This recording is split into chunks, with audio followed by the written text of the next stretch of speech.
이동통신사만 배불리는 게 아니냐는 비판을 받아왔던 단말기 유통 개선법, 일명 단통법이 드디어 오늘 폐지됐습니다. 하지만 과연 소비자 피해가 줄어들진 지켜봐야 할 것 같죠. 이 시점 주의할 점은 뭔지 박대기 기자와 살펴봅니다. 박 기자, 시행된 지가 벌써 11년이나 됐어요. 그동안 불만이 참 많았잖아요. 어떻게 보십니까? 네, 그렇습니다. 특히 외국에 비해서 우리나라에서 처음 스마트폰을 살 때 내야 될 돈이 많아서 불만이 많았던 겁니다. 최신 스마트폰인 갤럭시 플립 7의 경우에 미국 T모바일에서는 지금 공짜폰이 됐습니다. 2년 약정을 하면요. 하지만 우리나라에서는 어제 SK텔레콤을 기준으로 2년 약정을 하더라도 116만 원을 내야 합니다. 물론 T모바일은 요금제가 더 비쌀 수도 있습니다. 하지만 SK텔레콤 요금제도 결코 싸지 않기 때문에 소비자 불만이 그동안 많았던 겁니다. 미국과 비교해도 그렇게 가격 차이가 큰데 그러면 11년 전에 왜 이런 법이 만들어져서 시행이 된 걸까요? 당시에 이통사만 배불리는 게 아니냐 이런 지적도 있었죠. 네, 그렇습니다. 이 단통법 이전으로 돌아가 보면요. 그때는 공짜폰이 참 많았습니다. 이 공짜였던 이유가 통신사들이 막대한 보조금을 뿌려서 그랬던 건데요. 당시 인터넷은 밤 10시 정도 되면은 어디로 오면은 이 공짜로 스마트폰을 살 수 있다 이런 정보들이 돌았습니다. 그래서 누구는 제값을 다 내고 사는데 누구는 이렇게 밤새서 기다리다가 줄 서서 이 공짜폰을 사는 게 말이 안 된다. 불평등하다는 그런 불만이 나왔던 거죠. 또 이렇게 공짜로 산 뒤에 일정 기간을 묵혀두고 위약금을 좀 낸 다음에는 해외로 수출되는 경우도 많이 있었습니다. 그래서 이런 공짜폰 출혈 경쟁보다는 그 마케팅 비용을 절약해서 통신사들이 요금을 낮추도록 유도하자 이런 논리가 나왔던 겁니다. 그래서 단통법이 도입됐던 겁니다. 박 기자도 당시에 새벽에 줄 서서 기다려보고 했었어요? 네, 그렇습니다. 저도 이런 걸 좀 좋아하기 때문에 실제로 줄 서서 기다렸고 그래서 당시 분위기를 생생하게 기억하고 있습니다. 그럼 아시겠네요. 당시에 핸드폰 가격이, 휴대전화 가격이 내렸습니까?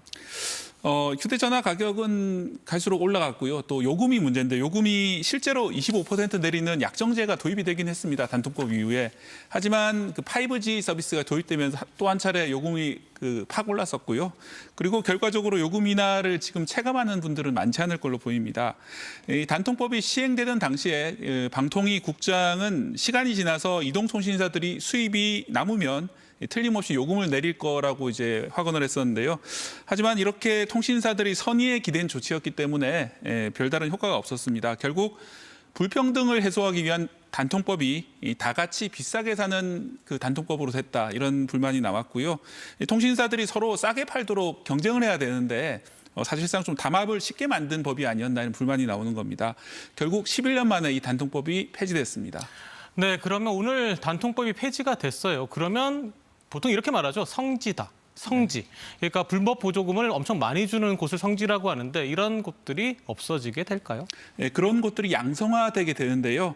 제가 어제 확인한 한 판매점 같은 경우에는 어제 기준으로 아이폰 16이라든지 갤럭시 S25를 사면은 폰은 공짜고 거기다 얹어서 40만 원 정도 현금을 차비라고 하면서 지원해주는 그런 업체도 있었습니다. 현금 지원을 해준다는 거죠? 예, 그렇습니다.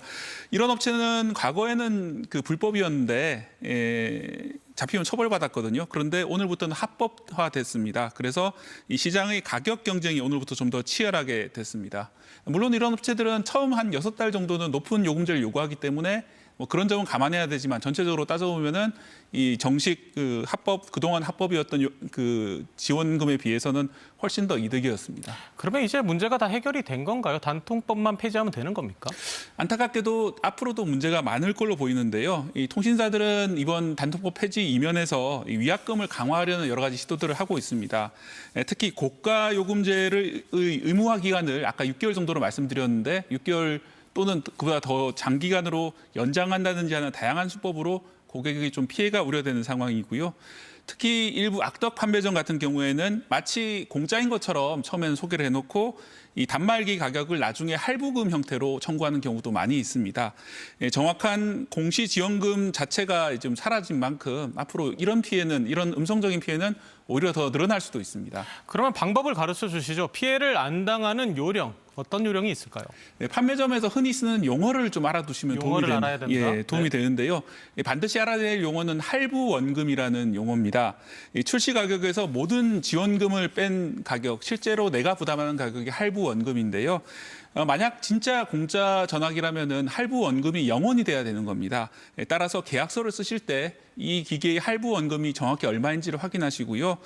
개통이 되고 나면은 바로 통신사 고객센터로 전화를 해서 나의 할부 원금이 0원이 맞는지 그런 것들을 확인해 보셔야 됩니다. 본인이 확인을 하는 게 필요가 하겠군요. 네, 그렇습니다. 그러면 그건 어떻습니까? 약정 기간도 있잖아요. 보통 2년인데 이걸 30개월이나 3년으로 얘기하는 경우도 있다면서요.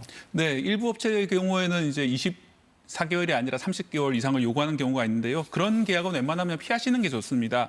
2년이 지난다면은 또 새로운 번호 이동이라든지 약정 할인으로 여러 가지 혜택을 받을 수가 있는데 이 30개월이나 36개월 의무를 하면은 그런 혜택들을 모두 놓치게 되는 셈이 되기 때문에 그런데요.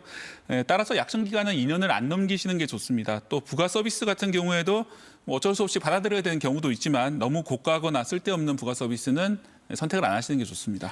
마지막 질문입니다. 단통법이 폐지된 이후에 알뜰폰 상황은 어떻게 될까요? 예, 저도 알뜰폰 쓰고 있고 알뜰폰 강력하게 추천을 드립니다. 지금도 매달 100원만 내도 10GB 데이터를 주고 100분 정도 무료 통화도 주는 요금제가 많이 있거든요. 10GB 정도면 대부분의 분들이 쓰기에 충분한 그런 양입니다. 알뜰폰 허브라는 사이트가 있는데요. 여기서 요금제 비교하면서 결정을 하실 수가 있고요.